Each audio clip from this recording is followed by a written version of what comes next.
Hi, Dr. Josh Axe here, Doctor of Natural Medicine and founder of draxe.com. In this video, I'll be answering the question, is kombucha actually healthy? And actually going through the nutritional facts, and really, I'll answer it to begin with here.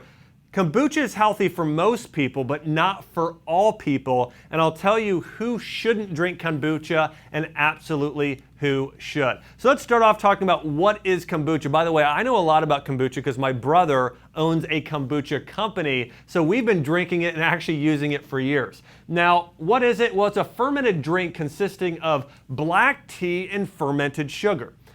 It's been used for literally 1,000 years and touted as a miracle elixir, and oftentimes was consumed in different areas of Asia.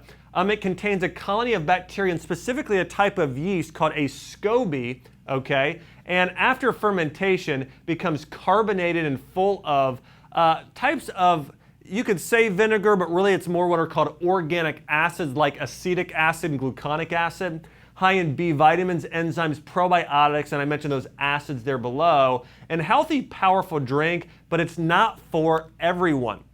Here's some nutrition facts. The average 16-ounce unpasteurized kombucha will contain about 60 calories. Now, 20 milligrams of sodium, that's not too high, 14 grams of carbohydrates, 4 grams of sugar, and then also it contains about 20 to 25% your daily value of loads of B vitamins, including vitamin B2, folate, B6, thiamine, niacin, and vitamin B12, known as the energy vitamin. So you can see here, there really are a significant amount of nutrients found in kombucha, lower levels of sugar, and in addition to this, because it contains black tea is really high in polyphenols and certain types of antioxidants that are great for the body and can naturally energize your system. The one other thing that could be up here is caffeine. It's a naturally occurring source of low levels, but does have probably the amount of caffeine of, let's compare it to a cup of coffee. The average one will probably have the equivalent of about maybe a fourth a cup of coffee of kombucha. So let's talk about the many health benefits of kombucha and then talk about who should and who shouldn't consume it. Number one health benefit, again, it's an antioxidant powerhouse. Now you maybe have heard of all the antioxidant benefits of green tea and of coffee.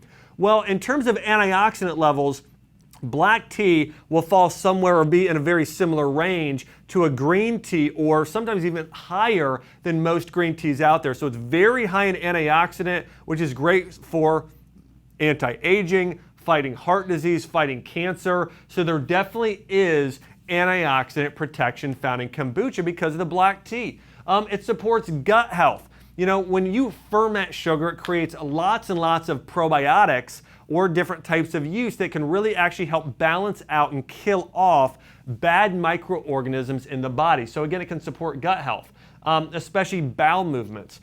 Mental status, you know, this can be very good.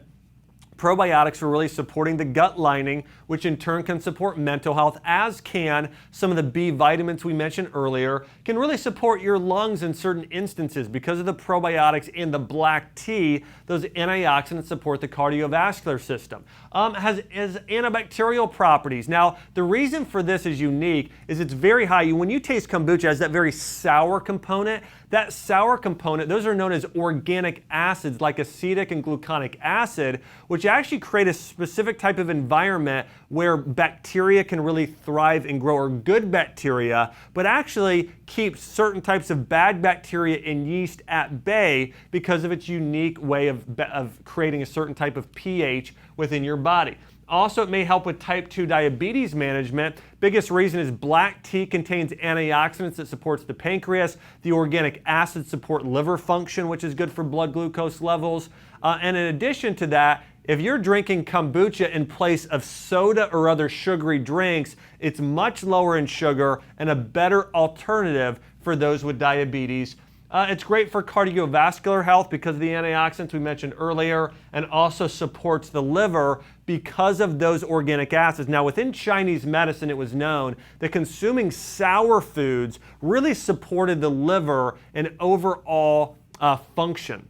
And so again, that sourness you get in kombucha actually does support the liver there as well. Now, is it right for everyone? The answer is not always, and let's talk about who it's good for and who it's not. If you have candida, do not consume kombucha. Now here's why. Kombucha in Chinese medicine is considered a more dampening food. Now, not an extremely dampening food like straight sugar or let's say even something like dairy products, but it's mildly dampening, and because it can dampen the body, it can cause candida issues. Now dampness, imagine a lot of mucus in your body or a yeast or coating on your tongue. That's dampness. What we want to do if you have candida is dry your body out. You do that by doing foods or herbs that are bitter in nature.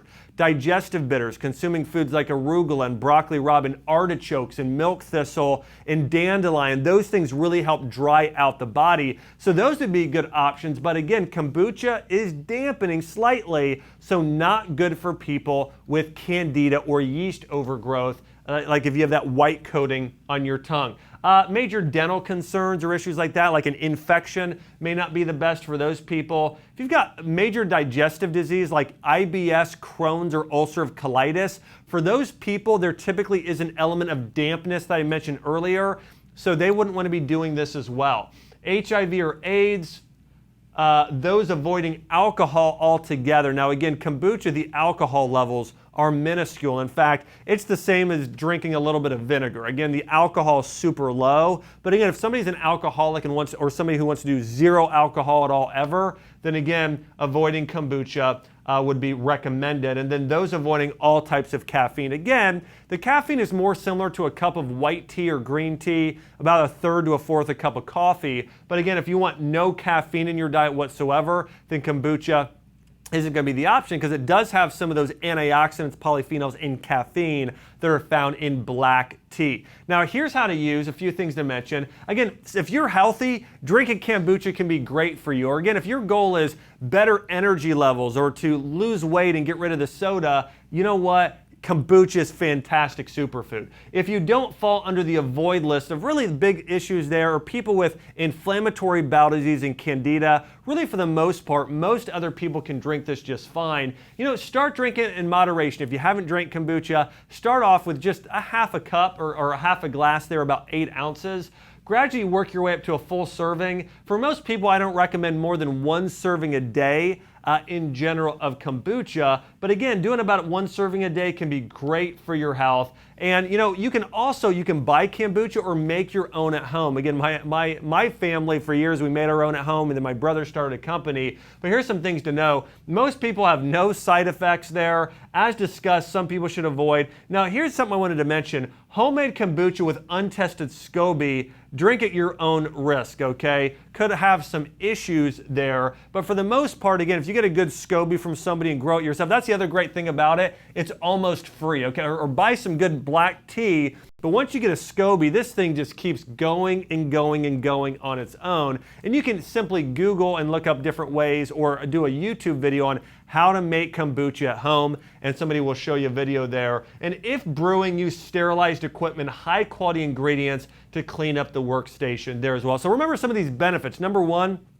kombucha is loaded with the antioxidants from black tea. It supports gut health, mental status, can help boost your lung health, antibacterial agents, good for type 2 diabetes, cardiovascular health, and supports the liver because of the organic acids, which have that sour flavor. You know, in North America today, most people get way too many sweet and salty foods, not near enough bitter and sour. And those bitter, sour foods are really what supports the health of your digestive system and your liver. So we really need those for better detoxification and cleansing and healing as well. And hey, if you've enjoyed this video, hey, make sure to subscribe here to my YouTube channel. I've got a lot more videos coming out on essential oils and herbs and how to use food as medicine. And also, hey, if you want to learn more about kombucha and the benefits, hey, Google my name online. Just look up Dr. Axe Kombucha. I've got a really in-depth article on kombucha you can share. Or hey, if you want to learn, maybe you got a health issue, maybe you've got candida or IBS or another health issue, hey, just search my name on YouTube or Google, and I've written a lot of articles and done a lot of videos on the best supplements and herbs and natural treatments to overcome every condition you could think of, from candida to autoimmune disease and many other things there as well. Hey, I hope you've enjoyed this video on the benefits of kombucha and who should and shouldn't consume this beverage. Hi, Dr. Axe here. I want to say thanks so much for checking out this YouTube video, and also don't forget to subscribe if you want to get more great content on things like herbs, essential oils, natural remedies, and how to use food as medicine. Also, check out more of our content on my YouTube channel. Thanks for watching.